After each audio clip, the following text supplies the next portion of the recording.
Good evening. Welcome to the sep- sep- sorry. Whoa, sorry.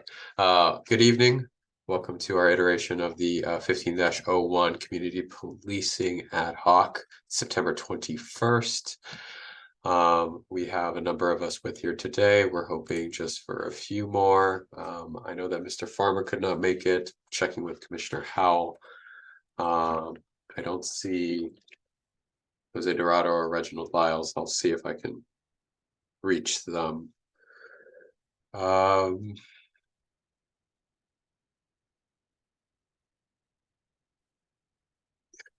Yeah.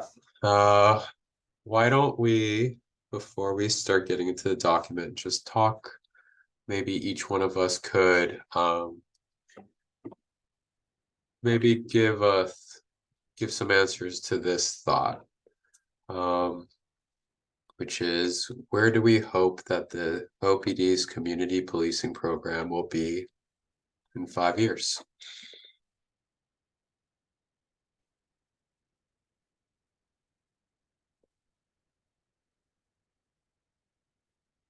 Lieutenant Febble.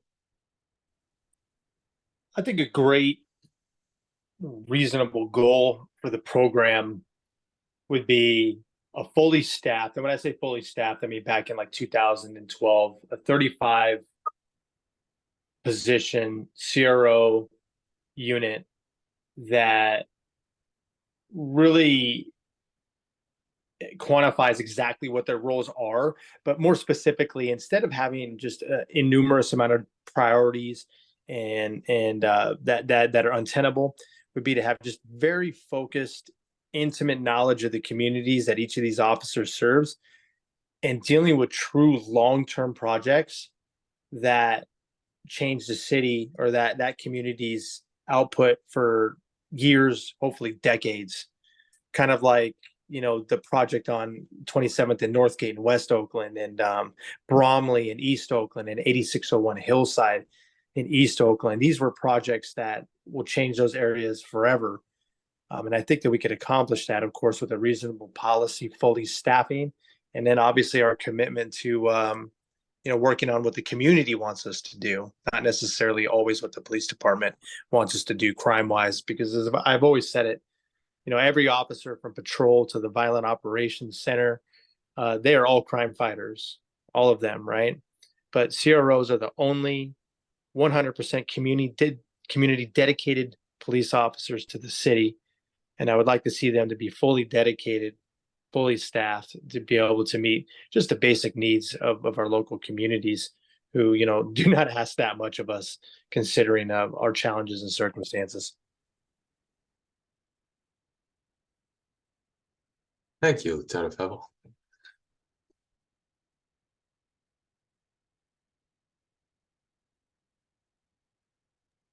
I'll chime in if that's all right. Lieutenant Toribio here.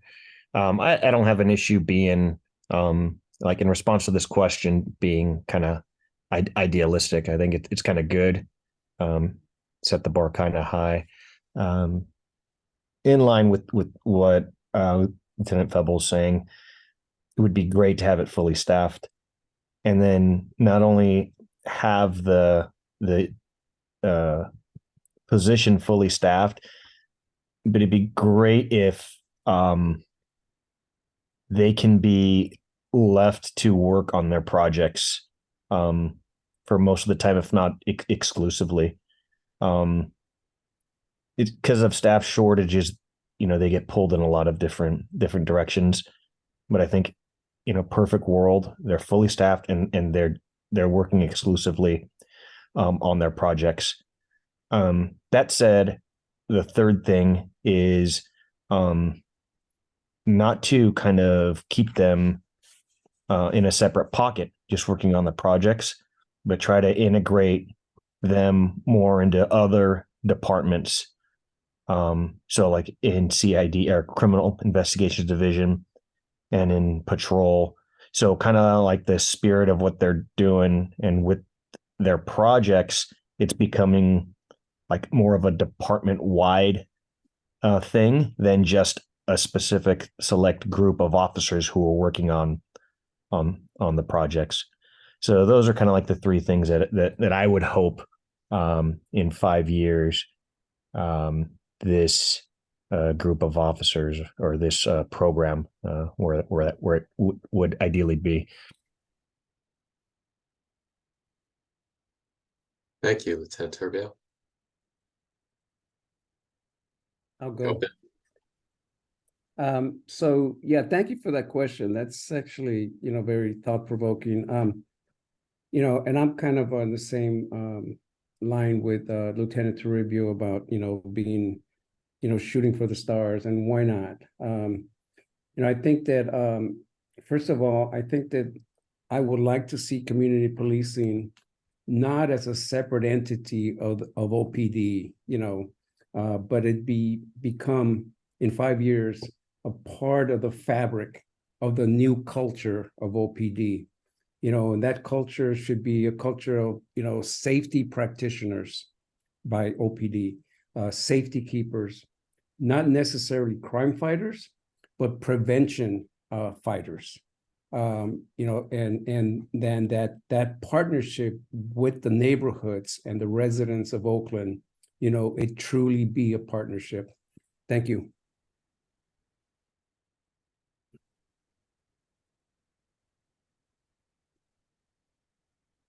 Mike? Jesse? Sorry, go for it. Well, first off, let me say how inspired I am to hear the remarks of the lieutenants. And they said what I hope I would be able to say. But I would also like to add on that not only would I like to see the community policing fully staffed at, I guess, 35. At one time, the ideal was 56, with some of the beats being divided. But 35, I think, would work well. But I'd like to see the police department fully staffed, and I would like to see them fully supported, and deservedly so. I'd like to see the monitor gone. I'd like to see a prosecutor who upholds the traditions of the Alameda County DA's office. Being one of the alumni of that office, I have a particular sensitivity to that. And I say that with all due respect to my public defender friend, the chair, Jesse. I am just very glad to hear the remarks of our lieutenants and the vision. And I hope that we would have community policing and those officers assigned to that dedicated beat, spreading the information so that, as Mariano has said, all of the police officers are well informed and can contribute to the activities of healing the community with preventive actions, but also taking enforcement actions. There's some folks out there that aren't going to be prevented, that need to be addressed, and that we have full staffing of the department to meet that demand as well. Thank you.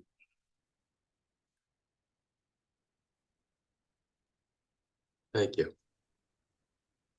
Sergeant Manguy, do you want to go? Sure. Hi, everybody. Sergeant Manguy. I agree with what everybody has said so far.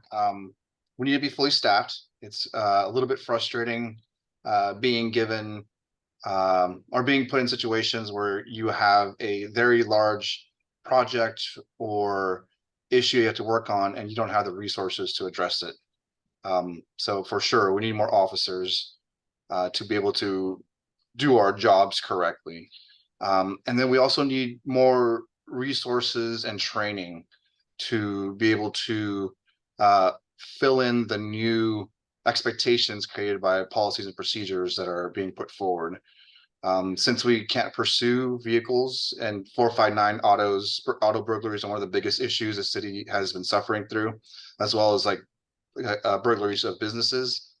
We have shifted our tactics to try to address that by now using other methods that doesn't involve pursuing, such as stop sticks, to try to stop a vehicle before it can get away from us. If we get more of those, that would help us immensely. Sorry, my microphone. But that is a resource issue, for us to be able to get those kind of items available for us, as well as having like an air support that helps immensely to be able to follow these subjects who are causing these issues. Like we've had a helicopter follow a car for about like 2 hours waiting for it to land, and at that time they committed about 5 or 6 auto burglaries, and it took a large amount of officer resources and air resource to be able to get those suspects in custody. And then there's also expectations from the CROs to have the training to be able to present to community members on how to be able to fully have preventative measures, or to be knowledgeable in what can be done to prevent crime in their communities. I think that all our officers should be trained in CPTED. So far, we only have one of the police technicians that have that kind of training that the city uses, whereas I think every single CRO should have that training. And again, it's a matter of resources and time to be able to give those officers that what they need. But yeah, that's pretty much it.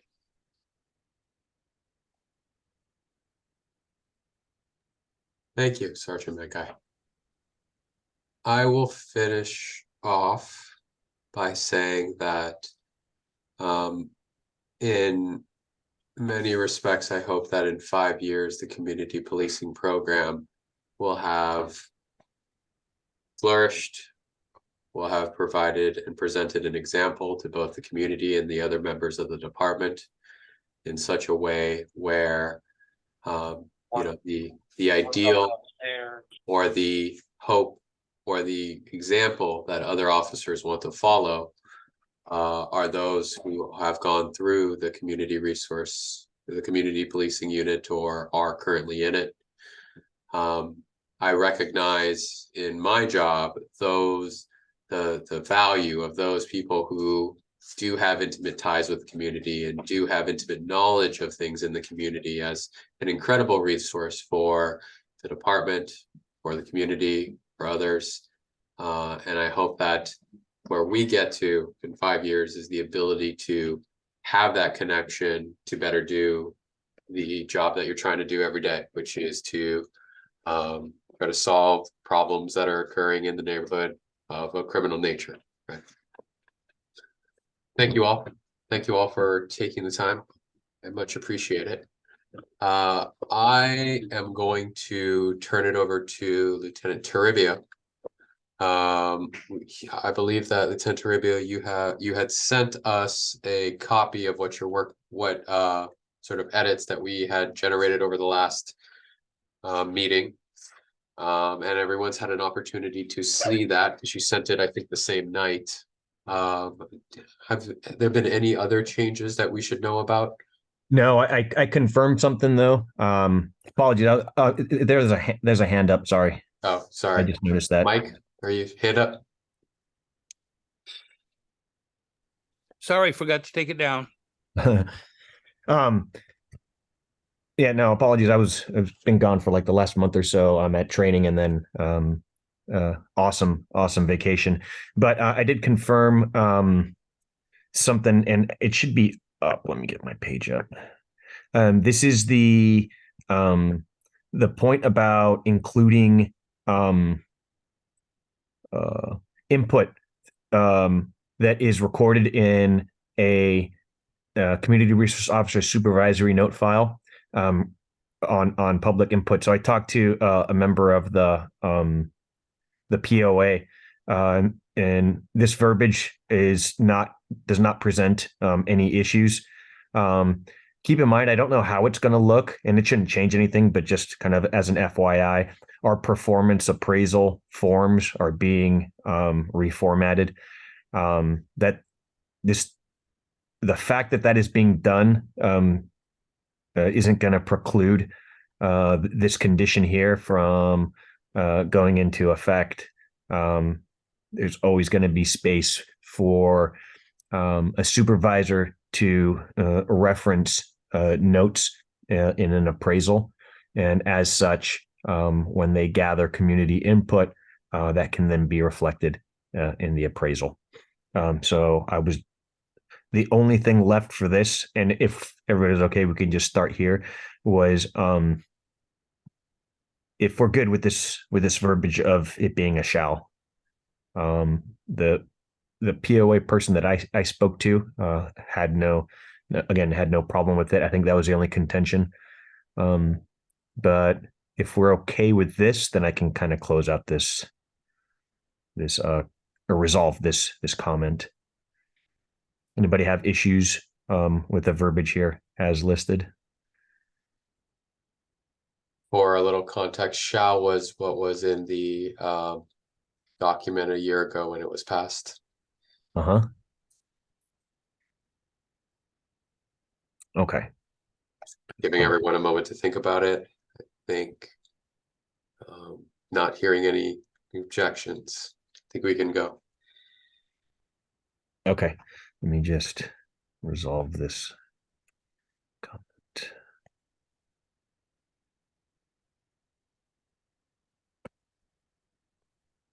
Okay. So if I'm not mistaken, the two main things then that we're looking to discuss tonight are going to be the reporting process for NC priorities and then the number of projects for our CROs. And that is all, if I'm not mistaken, here towards the bottom of page 4. And I know we've kind of discussed this before. I'm not quite sure where we should start or which point in particular is a good jumping off point. But if I recall, these were the 2 points: the number of projects and then the reporting process for updates, if I'm not mistaken, on projects. Let's let me reorient us, and then let's start with the first part. Okay. Right. Oh, actually, I noticed that Mr. Riles is with us today in the participant attendees section, and I'm actually going to promote him because he was one of the original members of the community policing ad hoc. He doesn't have to speak, but of course he's here with us. Sorry about that. Only if he wants to, giving him the option. I think he'll need to leave and come back. So to welcome Mr. Riles Wilson. Welcome back to the community policing ad hoc. Good to see you. Commissioner, should we give him the opportunity to provide input on your initial question to the group? Yeah, sure. If he's got an answer. Sorry, Wilson, to put you on the spot. I mean, it originally asked the group to provide a little bit of answers to the thought: where do we want this community policing program to be in 5 years? If you have thoughts, love to hear them. If not, happy to move on. I don't have any. I appreciate your putting me on and providing me the opportunity to answer your question. I think the community policing program and neighborhood crime prevention councils are critical to our whole approach to policing in Oakland, and I don't think that we've taken it far enough. But that's not because of what this committee is responsible for. So my suggestions are ones that have more to do with the civilian side of the program. And so it may not be proper to say very much more than that here. Very good. Much appreciated. Okay, let's turn to the question at hand. So 2 parts that we're really looking at. The first part, which originally started off with what is currently listed as Section E: maintain at least 1 project centered on a neighborhood council priority per assigned beat. On this round of edits, what was added was CROs are allowed to overlap beat projects as needed. The main issue being there are a lot of beats, there are not very many CROs, and even in a fully staffed situation, it may be a lot to have, say, for a CRO who has, anywhere between 6, 7, perhaps assigned beats, having 6 or 7 different neighborhood council priorities. That would effectively cause or require a need for CROs to just have lots of little projects just to maintain or be in compliance with this particular requirement. Allowing CROs to overlap beat projects as needed gives them the opportunity to work on larger projects that might affect multiple beats, especially those that are close together at a given time. I think section F here, maintain at least one open project per, and there's a question mark as to what it is, which should, based on police services, center on a neighborhood council priority. This was an attempt to get at this particular issue from a different way, or to try to rephrase or revise this section so that it was not so onerous as to need to have addressing the question of having 7 projects at any given time. There was also suggestions, which is currently crossed out. It's the blue portion right there, which says, well, what about 3 projects per year and having 1 open project at a given time?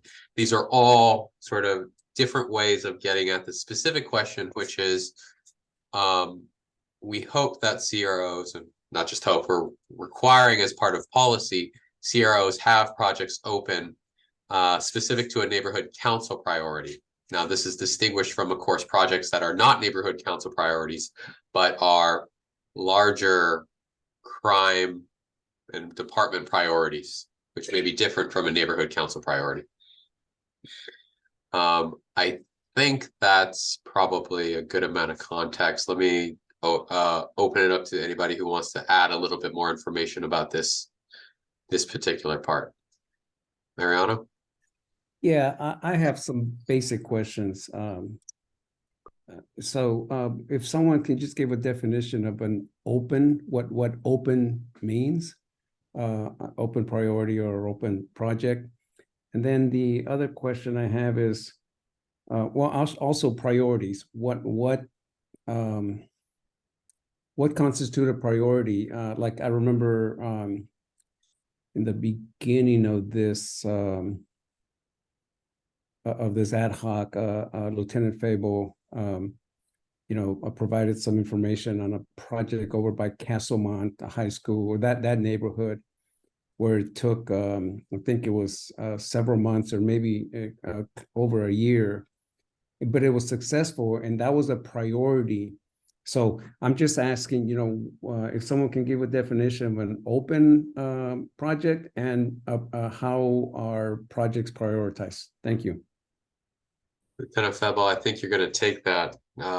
Could you please answer Mariano's questions and then let us know what you were thinking? No, yeah, that's a great question, Mariano. And I think it's a very important question in context of this policy, is that there's a lot of times confusion between the delineation of what is a priority and what is a project. Because when I first became a CRO, it sounded to me like a priority. I mean, by the diction of itself is a priority. Like that would be first come, first serve. It's actually projects that are the top tier level for CROs. What's important to understand is that it's supposed to be written that CROs will pick the project for the NC, and because they're only required essentially to complete one of those a year, if possible, they are the high focus, most important issue for that particular community. Priorities are everything that's behind that project, and that's like when you're not working on the project, can you please get to these priorities? The most common misconception is that the CRO is required to work on priorities. They're not. It's highly encouraged. I mean, we want them to work on multifaceted issues within a particular community, but they're only required to work on the project. And that's something that's important for this policy to reflect, because what happens is if they're technically required to work on both, They just simply logistically can't do it. But the importance of priorities is this too, is that if we have a priority that a community identifies, there may be times where the CRO is unable to work on that, but they could go and work on many other issues that the community identifies. The other benefit to priorities too is that the community could change them willingly and quickly. Every meeting they could change their priorities, and the CRO could work on that. Projects are not so much that way because they go through the full SARA process. Now, of course, they're subject to cancellation based on the community's wants and desires at any particular time, but they garner significant more effort and resources and collaboration than your typical priority would. So I hope the policy reflects the requirement for projects, but priorities are of importance, but not required, if people are kind of understanding that complicated explanation. Could you give us a little bit of information on Mariano's question about what is an open project? Yes, good question. So we document all of our projects in the SARANet system. And then when those projects are completed or the community wishes to transition to something different, we close them. In other words, we are no longer working on them, but they are part of our historical documentation. An open project is a project that essentially is actively being worked on. Thank you. I wanted to ask a little bit about what you just mentioned. You mentioned that there is a requirement that CROs have an open project, at least one open project a year on a neighborhood council priority. Was that what you said? They're required to have one open project minimally a year at whatever the community's particular desire is. The Measure X outline was that it had to be, they wanted a CRO to continuously have two open, and one would be the choosing of the CRO and one would be the choosing of the community. And what almost we saw across the board was that the CRO would always pick some sort of crime fighting project that coincided with our, at that time, crime reduction teams, or patrol. And then they would, not for lack of better terms, kind of skirt the community one. So I think it's always in the best interest in this policy to ensure that no matter what happens, there's always one project open that's specifically chosen by the community, so long as it fits the SMART and SARANet model. Some projects simply cannot be taken on, very far and few between, but this policy should reflect that the project that the CRO is working on first, and always as a priority, is the community's project first, and everything else, the priorities are subsequent to that community project. Is there a way to?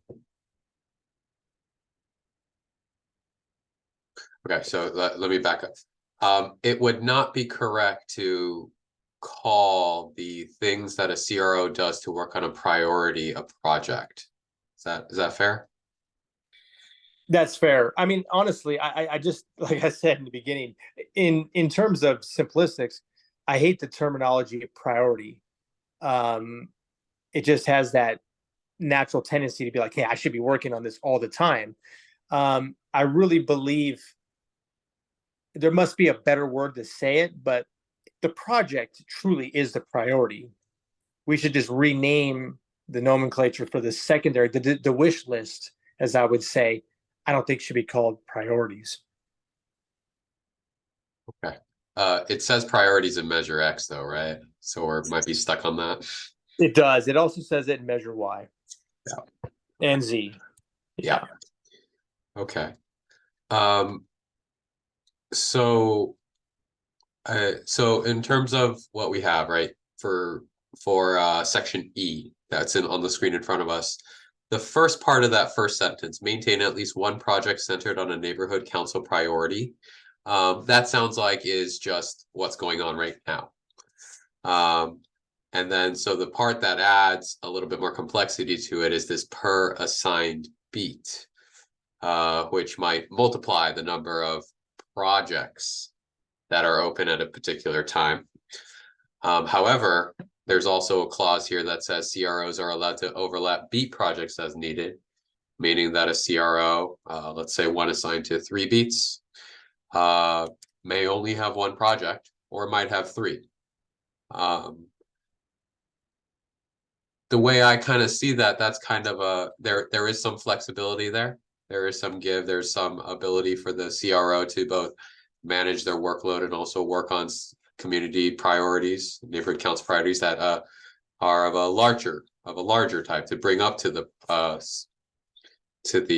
sort of the project level. I want to go back. Is what is stated in section E unworkable in some way?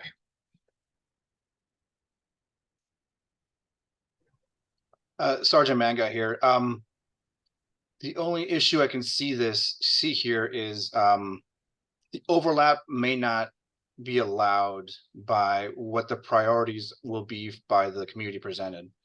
So it could be like an officer is assigned to a beat that has 2 or 3 NCPCs, the neighborhood councils, and one neighborhood council is extremely upset at a residence on their block that is bringing in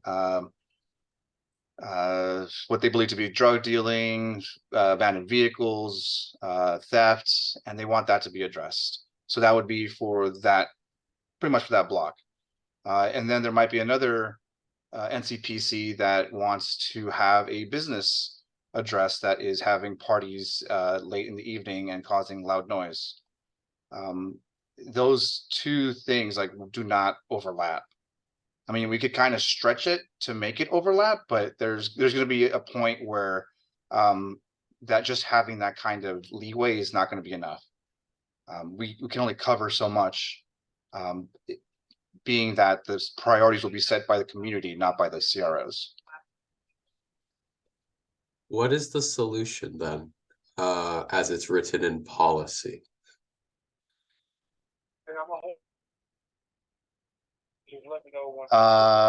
Provide a limit to how many speed projects can be given to a CRO at any one point. So they can't be more than, I don't know, 1 or 2, unless there's like, you can have like an out by saying like a commander can assign more as needed to that CRO. But setting it up just to like where what affects how many projects a CRO will have would be the neighborhood council numbers, like that. There again, like there's our current situation is we have 1 CRO for 3 beats that can have 1 to 2 to 3 NCPCs. So that can like exponential, or that can cause a CRO to have 4 or 5 beats that they have to have active at any one point throughout the year.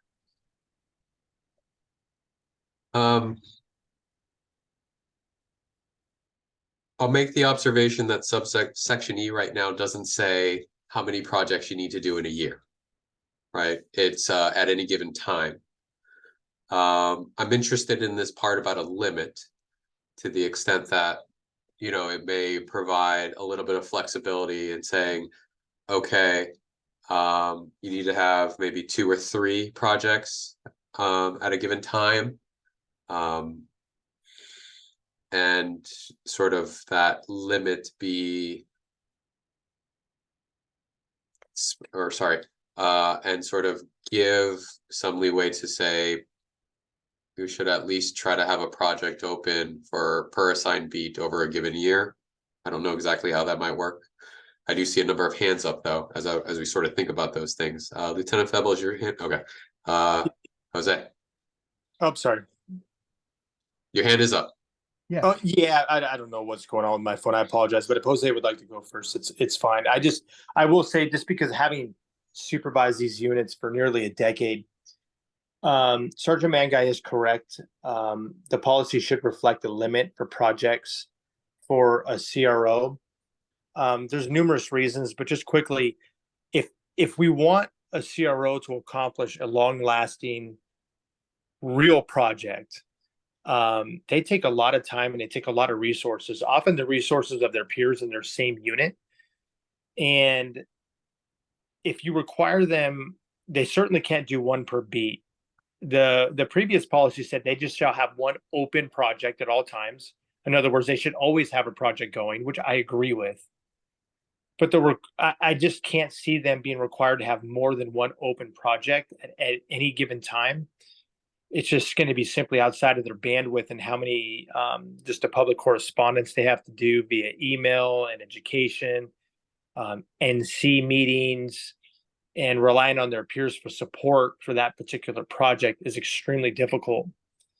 However, I do also recognize that the community wants to ensure that we have our CROs working hard as they possibly can. And that I think the policy, in my opinion, if it was my way, they say a CRO should continuously have one open project at any given time, regardless of number of beats, but they shall always be cognizant of the priorities of NCs that do not have projects and make a best effort to work on those as well.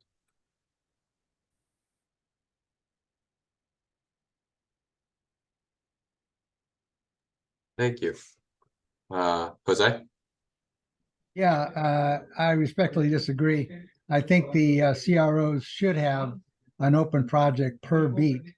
And if in fact they need to, because they've got, for example, 3 or 4 beats with 3 or 4 open projects, they have, obviously they're going to have to devote a number of hours and resources to each of those open projects.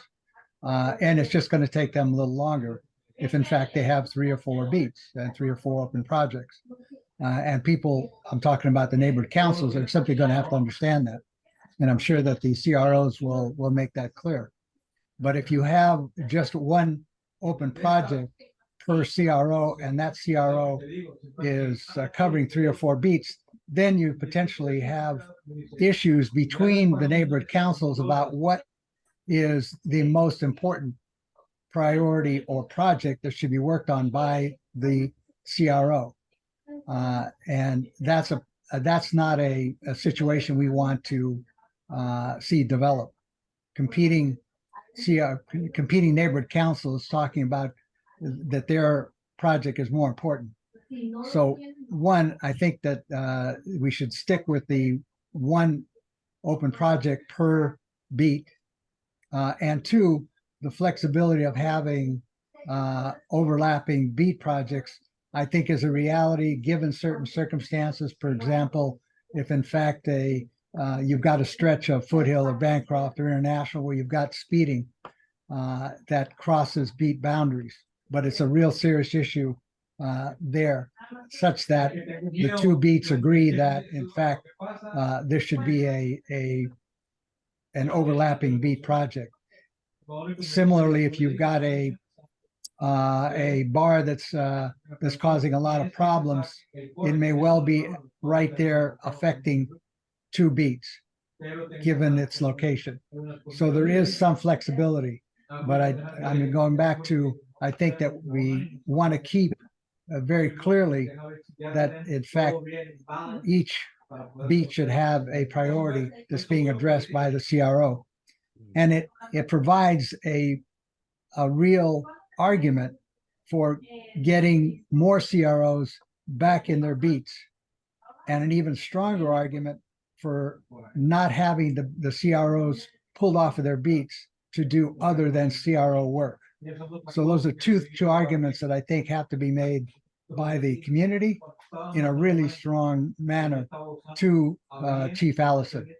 That has to happen. We have to see more CROs back in their beats, and they have to be working in their beats as opposed to being pulled off any number of times for any number of reasons.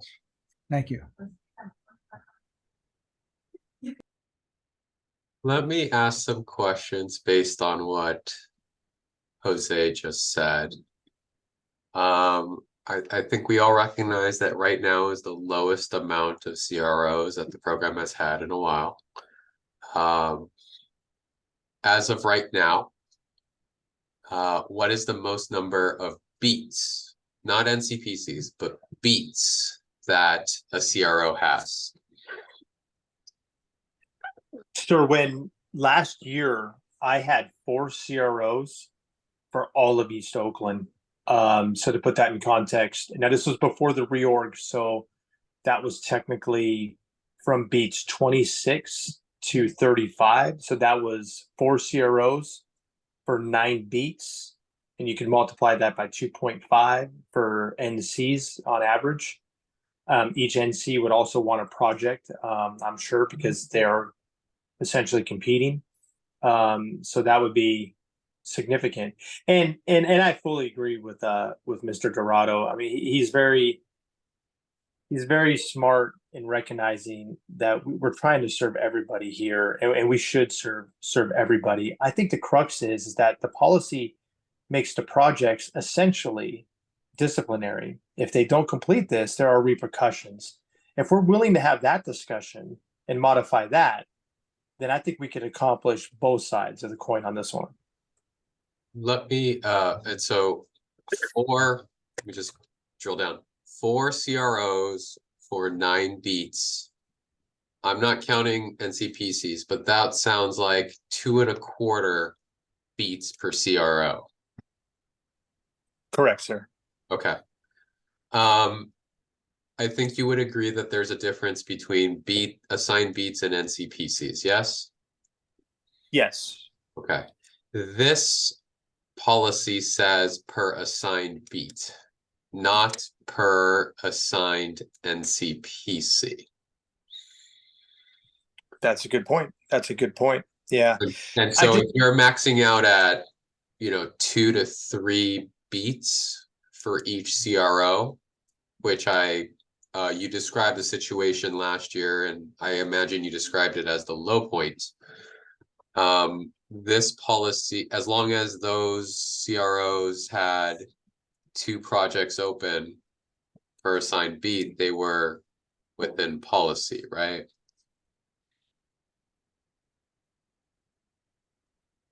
Yes, correct. So they would have to, as long as they had 1 project, so they would have a total of 4 projects between the 9 beats. Apologize for my math there. So at the moment, the way it's written, this issue of having a project per NCPC, not there, right? Because it's per assigned beat. The other issue, which is sort of what I think Jose wanted us to get to, but we don't have right now, is a project per NCPC. That's not what this policy says, or at least I don't read this policy to say that. And I think I'm reading it reasonably. I also think that it gives a little bit of that tension that might give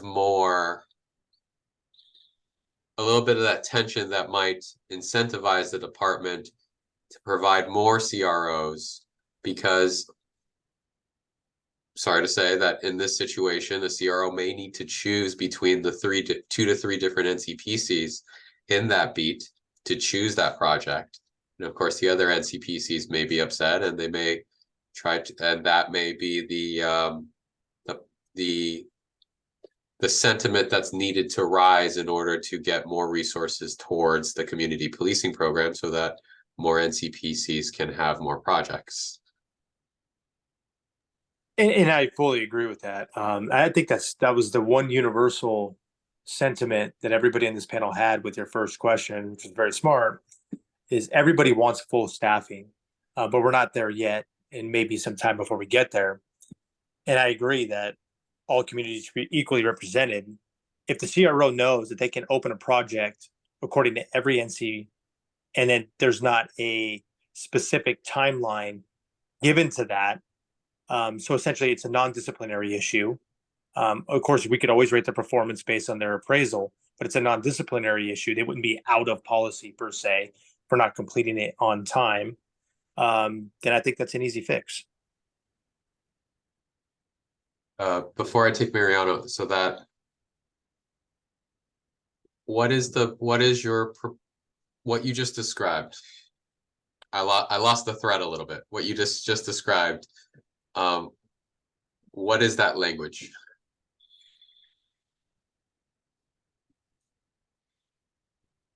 Think about that for a sec. Let me take Mariano.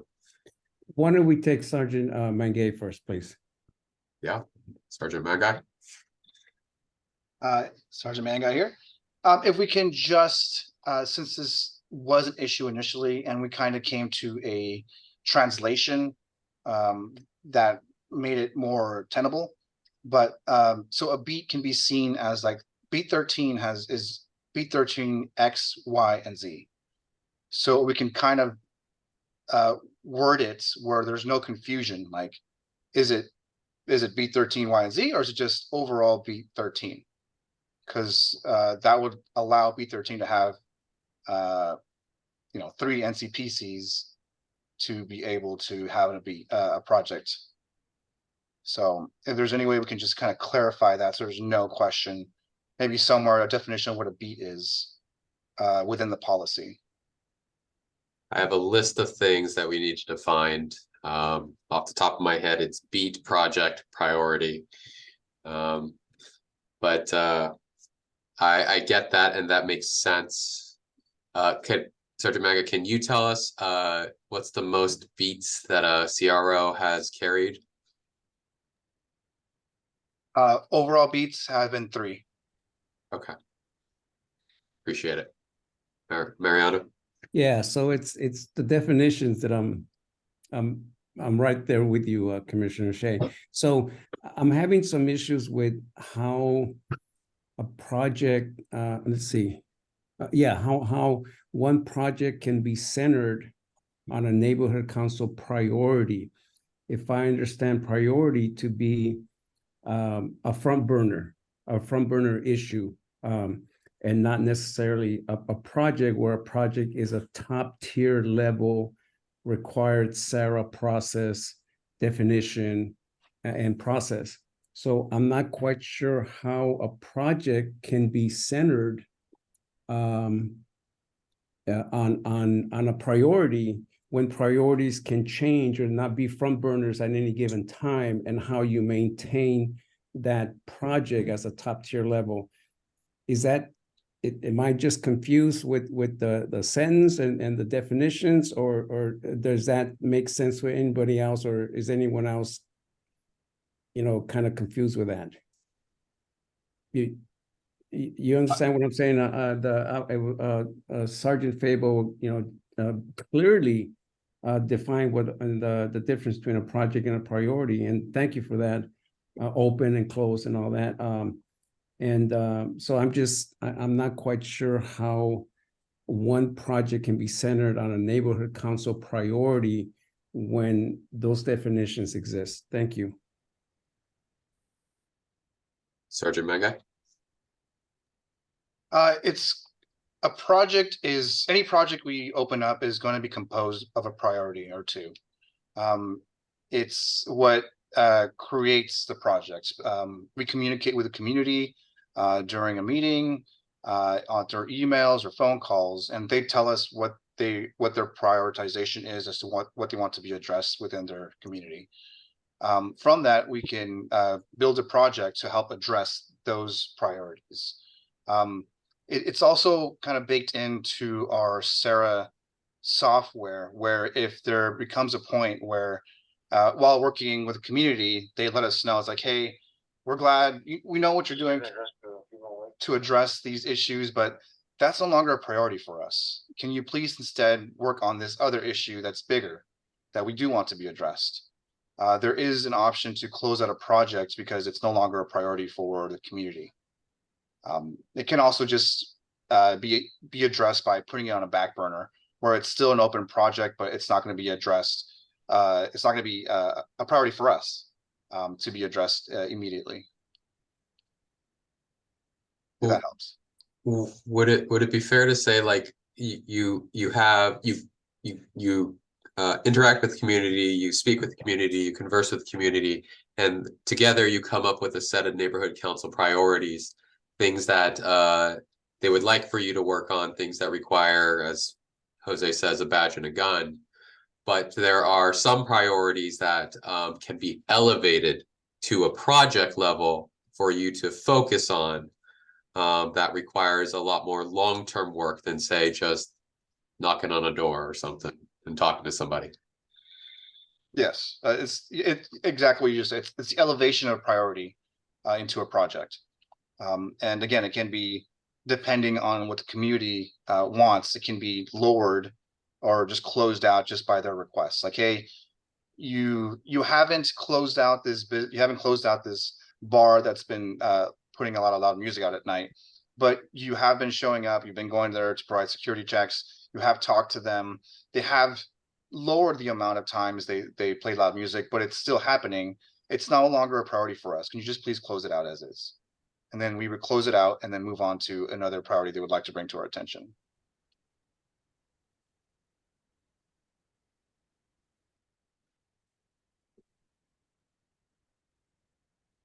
Thank you for that. Appreciate it.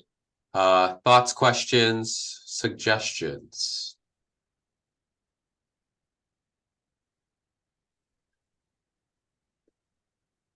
I can start with a few that I'm hearing thus far. Lieutenant Toribio, I hope you're taking notes. I have some handwritten ones if you need them. I hear the need to clarify, at least for purposes of policy, project, the word project, the word priority, and the word beat. If that comes from measure X, Y, or Z, or we need to clarify it some more, whether it's in an initial section or here. I think that would add value to this. Especially with sort of the interpretation here or the delineation that we're asking that our CROs maintain at least one project centered on a neighborhood council priority per assigned beat, not NCPC. I'll give you a moment to catch up.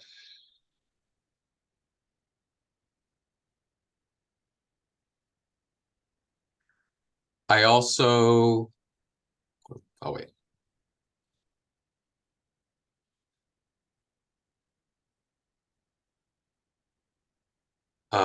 I also hear sort of the reality of the situation that, you know, if you have a project open, we want you to work on we want our CROs to work on the project, and that there is a number where it just simply becomes untenable. I think that, you know, recognizing that the most beats that a CRO has is 3. And it sounds like even at a particularly low point, it was actually probably 2 or 3. I hear some support. I hear a request or a call that we might limit the number of open projects at a given time to possibly 3. I heard 2 to 3. I think we set an upper limit, potentially 3. That's what I hear. And then I also heard some advisory language about how a CRO should do their best to balance the projects that are carried out over the course of, if it needs to be a time, if there needs to be a time range, balance the projects of various NCPCs so that they. So that NCPC, there's an equitable distribution of projects and work for and of our CRO's time across NCPCs.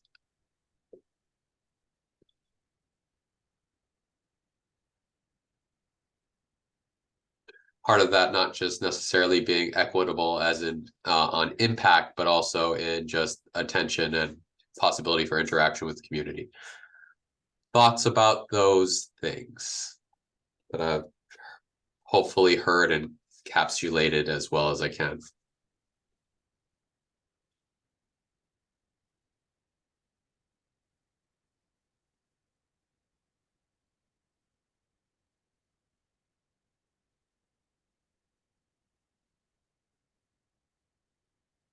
Can anybody recall offhand? I'm embarrassed. I don't know this, but was there a point here where it on the required number of completed projects that need to be done? It does not.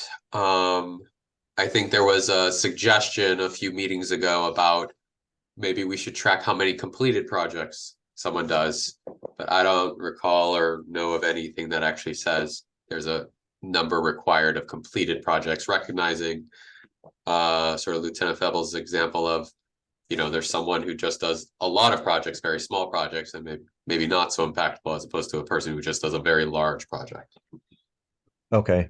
Yeah, I think that you know, if the desire, the move is to have a CRO with at least one per beat, I think just that what has to be accepted, or is that it's going to be, I don't know how to explain it. It's to your point here, Commissioner, that there just may not be the time that's devoted, and you know that's a hard thing, I think, for a beat or you know an NCPC to kind of swallow. It's like, yeah, my CRO is he's acting according to his required duties by having an open project, but man, I'm not getting any time on this project, so I'm not quite sure how to reconcile that, because you know, man, it's been years since I worked as a PSO, but you know, some projects they're pretty simple steps and they just take time, and then when you knock them out, you knock them out. And there are others that are, we're really kind of going through this Sarah loop where we're constantly like reassessing, and it's like, you know what we didn't have the expected results. Here's your new actionable steps, and then we reassess. And so yeah, I think that and I'm sure that you know Febble and Manguy can talk more to it, that you know projects are just going to take some time, and my fear is just that I'd hate for like a CRO to feel pressure to you know work on an open project if it's going to be at the expense of like a higher priority. And I also don't want the community to feel that, you know, we have this open project and it's been open forever, or you know we have this priority that's just not, you know, getting the attention that it needs. And I don't know how to reconcile that. To me, that sounds like a resource problem, right? Because if what do we do in policy? Leave it at least one project, because then you know, that still has a sort of tension between beats and NCPCs. Do we say for each NCPC? Well, then that gets us to the realm of it's unworkable because of the number of NCPCs there are. Is it well, do we just only take on the smaller projects so we can sort of spread things around a little bit? That's still going to cause tension with the NCPCs and the CROs, to the extent that the response is, well, we need more resources. And that's, I think, what has been said, and more resources to be devoted to the CRO program so that CROs have time to do it, or there are more CROs per for the beats, so that more work can be done on those priorities. Because I don't think we're going to solve that issue with just policy. Yeah, I think you're right. This is a resource thing. Would it be helpful then to put in policy what exactly we want? What's the ideal? What are we looking for in this program? And then have some conditions that address certain scenarios, like where staffing doesn't, you know, allow for each beat to be filled or something like that. I think maybe that's an approach we can take, because hopefully this is going to be like lasting, right? I get it, things change and policies change, but if we list, you know, what's kind of like the ideal, what do we want, what's the expectations, and then codify that, but then have like some conditions that address, you know, what we do when the resources don't allow for these policy points to be met.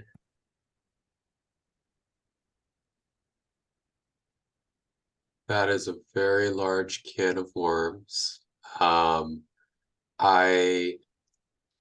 I am interested in seeing what that would look like. I think what you're getting at is what happens if we don't have enough CROs to assign to beats. And that feels like perhaps a command level decision with multiple levels of accountability checks and notifications.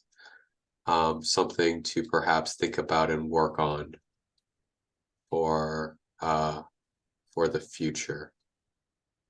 Let me give you an opportunity to make that note.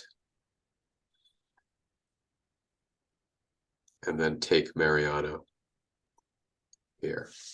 If I get the gist of this conversation, I'm getting that, you know, requiring amount of completed projects or open projects, whatever it may be, I think that has to, you know, those expectations, that it has to be defined as, you know, what is the measurable result that we're looking for, you know, not necessarily completing it or closing it, but is there, you know, fulfillment within that neighborhood, that beat, that community, you know, where whatever the either priority or project was. Because if we're looking at, you know, well, you know, there should be a certain amount of 1, 2, 3, you know, completed, then we're kind of going about it the wrong way. The way I see it, we should be looking at, you know, what are we expecting, the issues that are identified.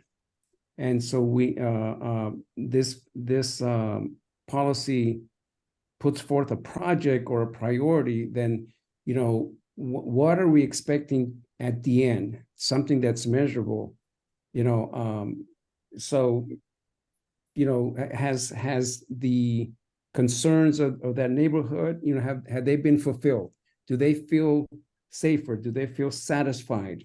You know, if you're just reporting, well, you know, this project was closed and it was completed, but because, you know, that was the requirement, you know, so I'm just thinking that, you know, we need to look at defining what the intention is. Thank you.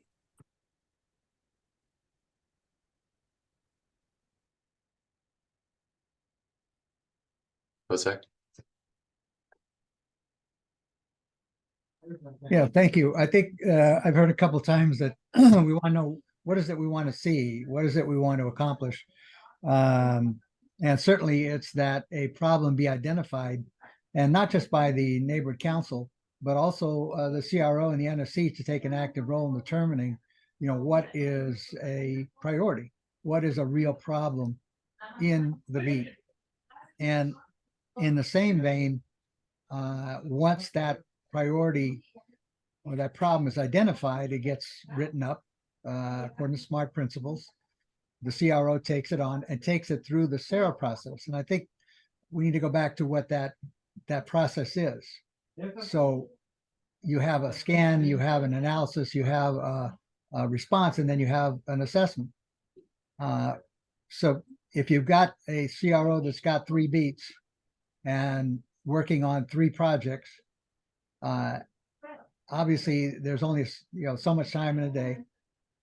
But I think that if in fact these three neighborhood councils were getting reports back, as we've written in the policy, at the completion of each step, they will understand that they got a report from the CRO as to, for example, what does the problem consist of in the scan.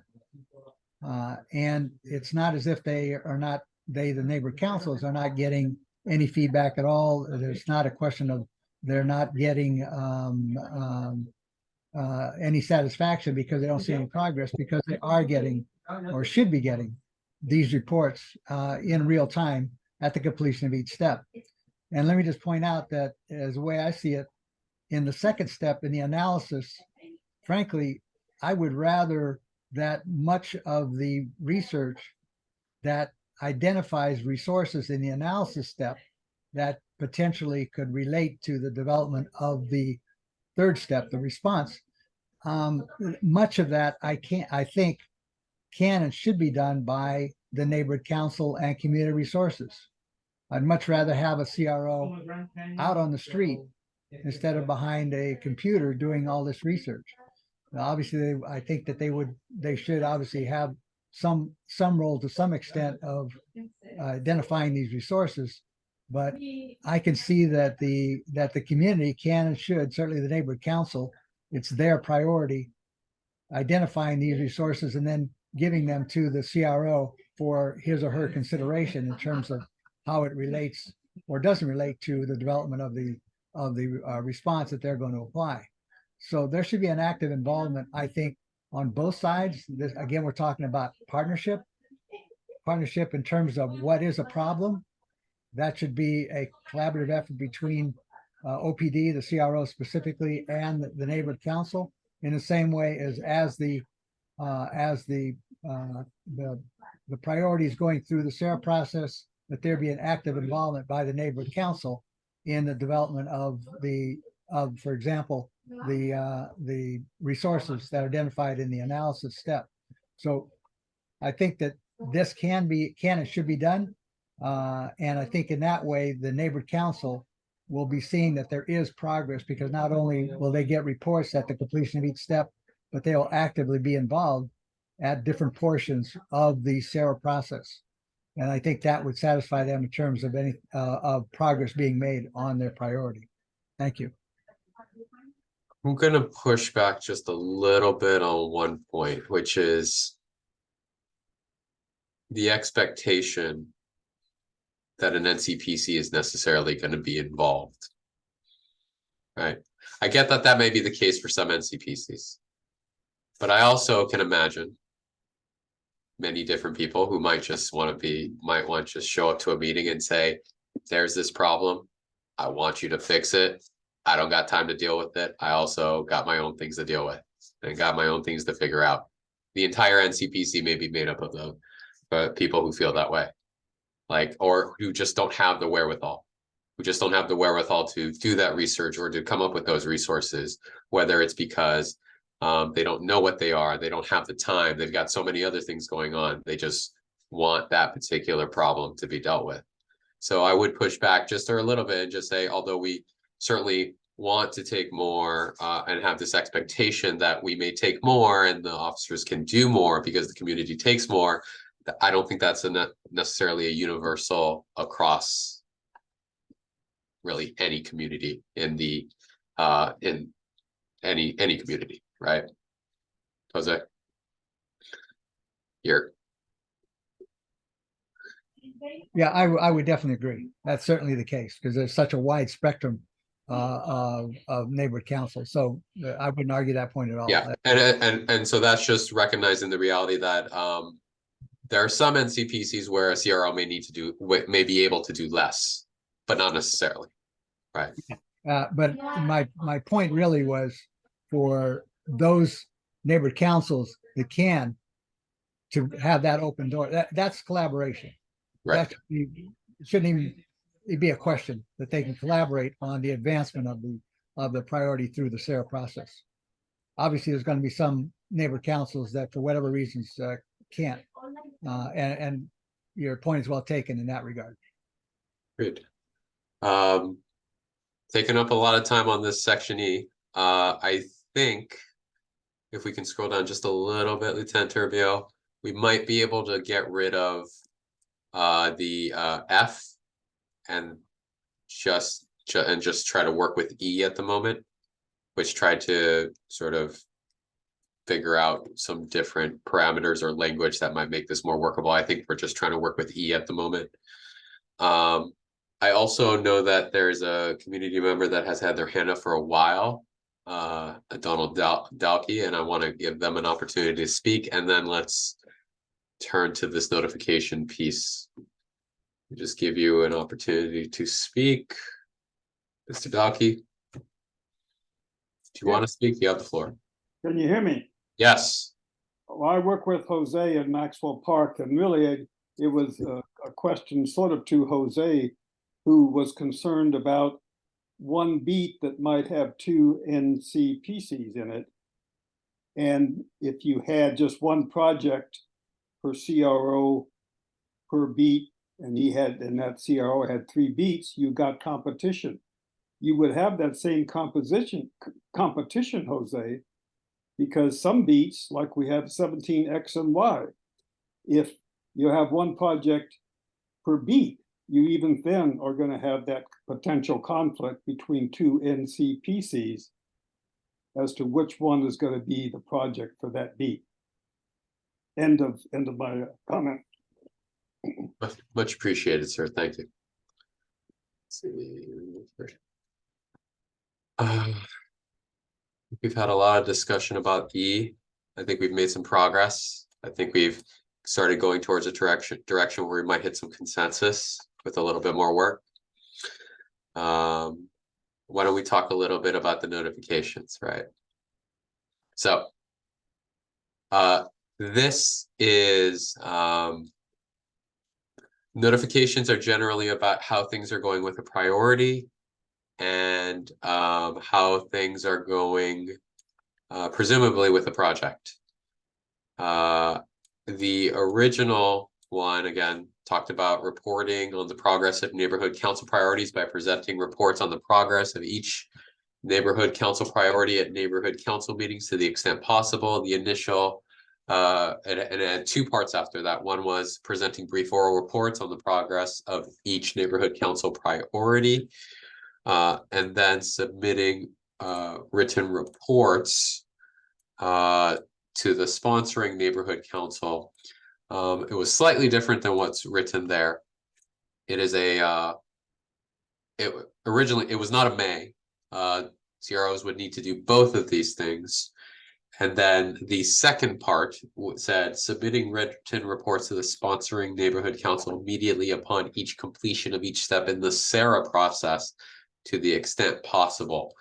I think focusing on what we're recognizing here is this dichotomy between neighborhood council priorities that a CRO might be working on, and then what is the progress of the project that they're working on.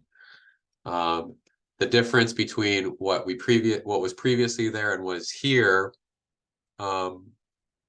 besides sort of taking away the distinction about the projects, is the real-time updates that Jose has talked about.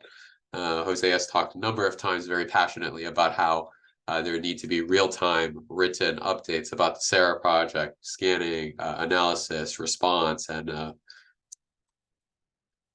I think I got the A's mixed up. And then I know Lieutenant Febel has talked very specifically about how that's a continuing process that may involve a lot of notifications, and there's a concern that CROs, they have 40 hours a week, and how much of that time might be taken up by these written reports, which may be, as we're hearing, three open projects at any given time, 2 to 3, with 4 different stages each, 8 written reports to the various NCPCs, and that may become an administrative burden that is would take our CROs away from doing the work that we want them to do. I think that's encapsulated sort of where we are. I have a thought, which I want to sort of bring up, which is, Jose, I think submitting written reports came from, was partially your suggestion, and it was talking about the SARA project. When you say written reports, would an email do it? Yes. Okay, and the content of that email, what does that look like? It could be, as I said before, we're not talking about a doctoral dissertation. We're talking about what did you see in the scan? What resources did you identify in the analysis step? What is going to be your response? Or what is your assessment? I can see that the assessment would be the longest, but I would have to think the scan would be the shortest. We're talking, 2, 3, 4 sentences. This is what I saw. This is what the priority, the problem, the project consists of. Again, it doesn't have to be anything long at all. And then you said something about identifying via this written report. What is your response going to be? It doesn't feel like you're suggesting that they should tell the NCPC beforehand to sort of get some sort of permission. When I hear, sort of upon completion of a step, which was the previous language, I hear like, we have done the scan, we have done the analysis, we have done the response, here's what the response is, not necessarily needing to check in or say anything like that. And then this is the assessment. This is our assessment. Not being less permissive and more reporting. And each one of these, might be a few emails, or might be a few sentences, might be a paragraph. Yeah. And of course is limited by confidentiality, privacy, etc. Yeah. Okay. And so these are the quote unquote written reports that you're thinking of. And these would be sent to the sponsoring neighborhood council, or the chair, the vice chair, and also this neighborhood services coordinator. That's correct. Okay. Lieutenant Febble, can I turn to you? Yeah. I think that this has been one of the largest topics of debate in this meeting, and there's several factors with this. Number one, you laid it out perfectly well, Mr. Shea, is that it's another layer of time taken away from the CRO that mandates them to put out information they can be held accountable for. So they're absolutely going to sit at their desk as opposed to being out in the field. Secondarily, I think one of the most important aspects of the NC is that we want in-person meetings. We want people to come to the meetings. And if we're constantly sending out information in real time, I think it really erodes that in-person connection that the NCs give us. So this is one of the points of this policy I'm more strongly against, and it's not because I don't believe passing on of information is necessary. Mr. Dorado and I fully agree on that. I just believe that we have to encourage people at all points to come to the NC meeting. And it also allows the CRO time to build an appropriate report out to the community of their accomplishments or their challenges moving forward. I think the NC should be prioritized first at all costs. Mariana. What would be the difference between preparing for a brief oral report and a short written one? Well, I think that these, in terms of projects, the scanning and analysis, they're supposed to be comprehensive portions of every project. And that should be reported out in person to the people that they're actually trying to complete this project for.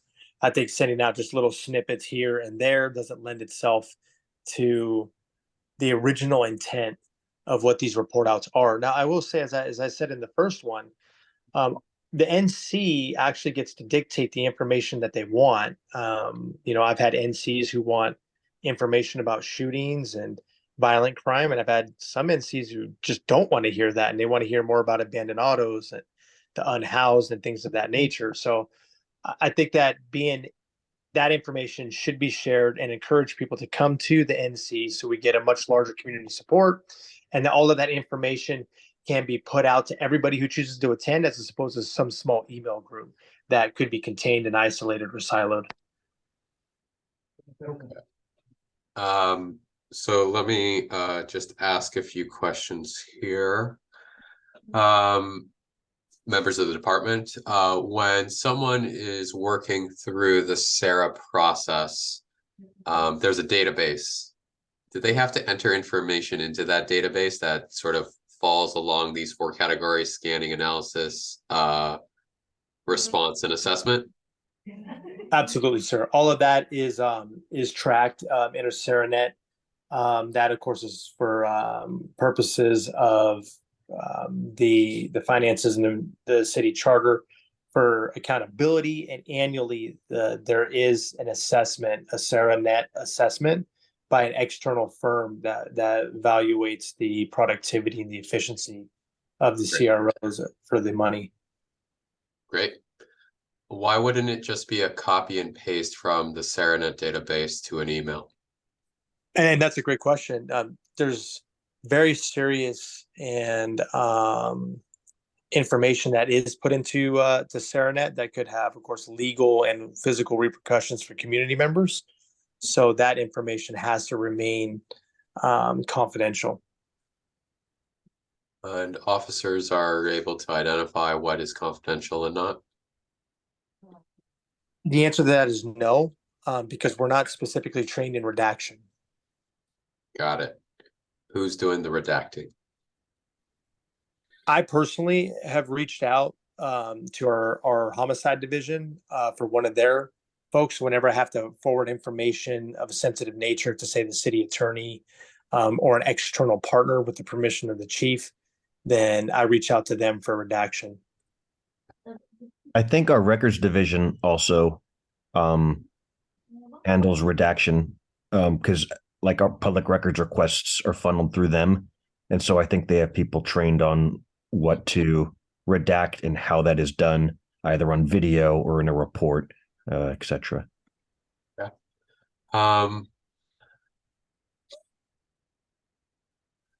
So I suppose then, is there any issue with, how about just a 1 or 2 line sentence saying, for this project that I've been working on for your neighborhood council, I have completed the scanning step. I will present some sort of report at the next neighborhood council meeting. Jose, I know you don't like that, but I want to at least get this answer. I mean, I don't think that there's any issue. What's up? We should be in contact with the head NC. I've had a very good relationship with my NCs, and I frequently reach out to them before a meeting to say, hey, I'm reporting out on this issue. Do you have any issues before I get to the meeting that you would like, for me to discuss so I can get educated on it? But I've never felt compelled by a policy to engage in that very specific request.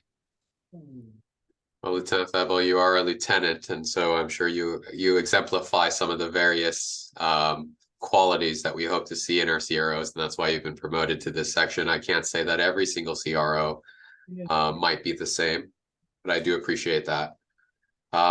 Okay.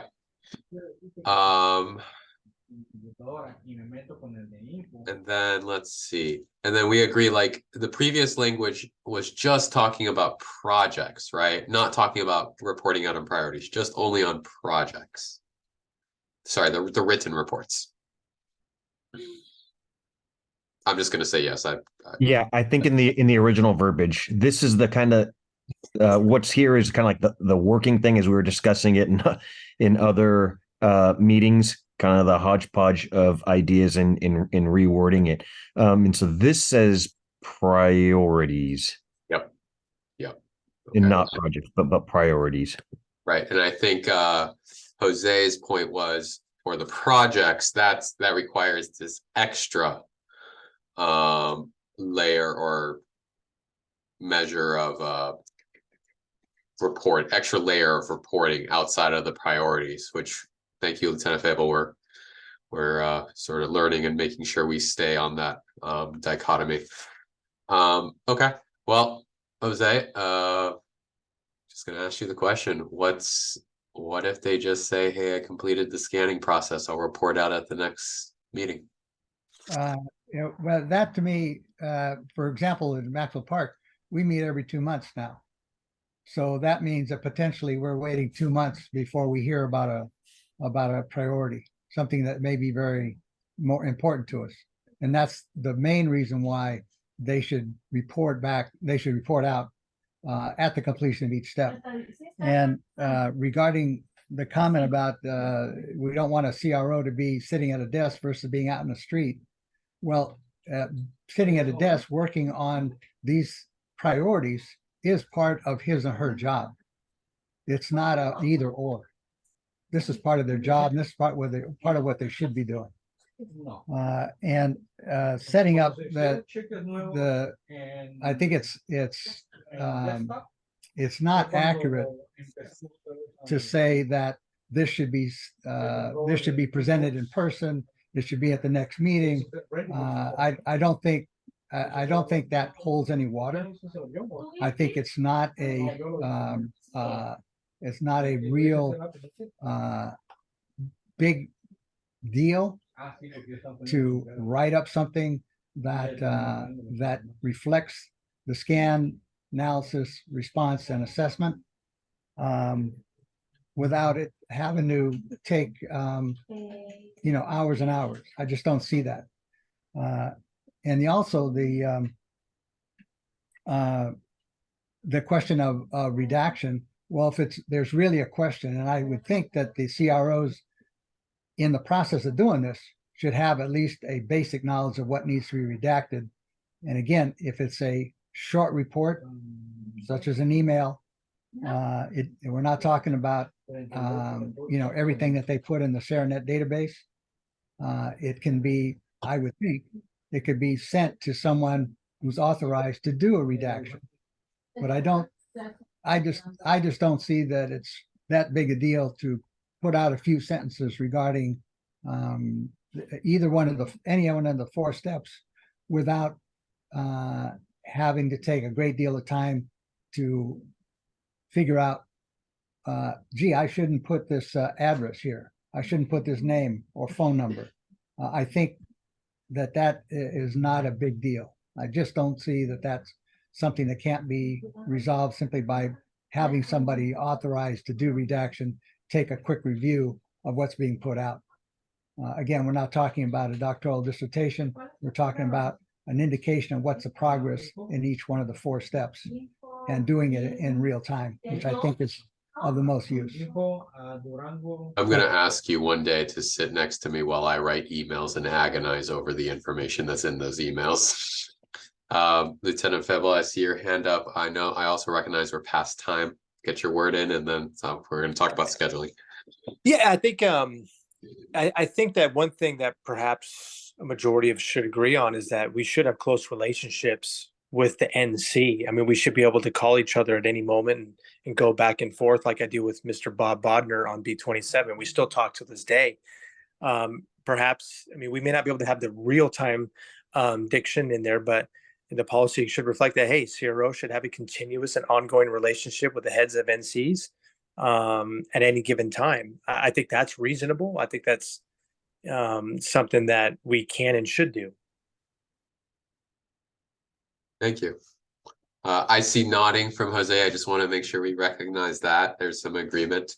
I think, Lieutenant Toribio, I am going to try to work on these before our next meeting. I know we want to keep at it. We're getting a good pace. We've made some real headway today, I hope. I was asked to try to schedule our next meeting on October 4th, which is a Wednesday. How do people feel about that? Still be 6 to 7:30. Sounds good for me, sir. Good for me. Wednesdays are bad for me. Oh, they're bad for me too, but I was asked to schedule. Okay. Yeah, so I mean, 6 to 7:30. yes. If we can make it work, we can. If not, then October 5th. But I was asked for some, I think, some important work TBD that I can't really talk about right now, but to try to keep that Thursday clear.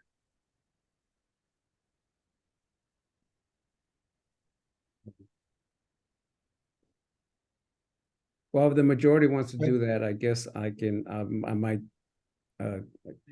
attend a little late. 6:30 ish. Is that what you're okay. Well, I'll have another check-in question, and then we'll I think it may be a small presentation on what what, if anything, I have figured out. I spent some time thinking about it, but not as much drafting. I appreciate all the input. I'm sure Lieutenant Toribio also does, as we sort of work towards something that is workable and that we can reach some consensus on. And that provides a very good program. Thank you all for your flexibility and for the discussion. October 4th, 6 p.m. I will have the Zoom link sent out today.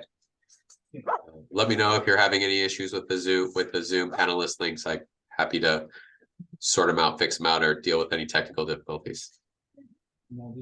Thank you all. Thank you, sir. Thank you, everyone. Last words? All right. Okay. Thank you. Have a good night. Excellent. Thank you. Have a good night.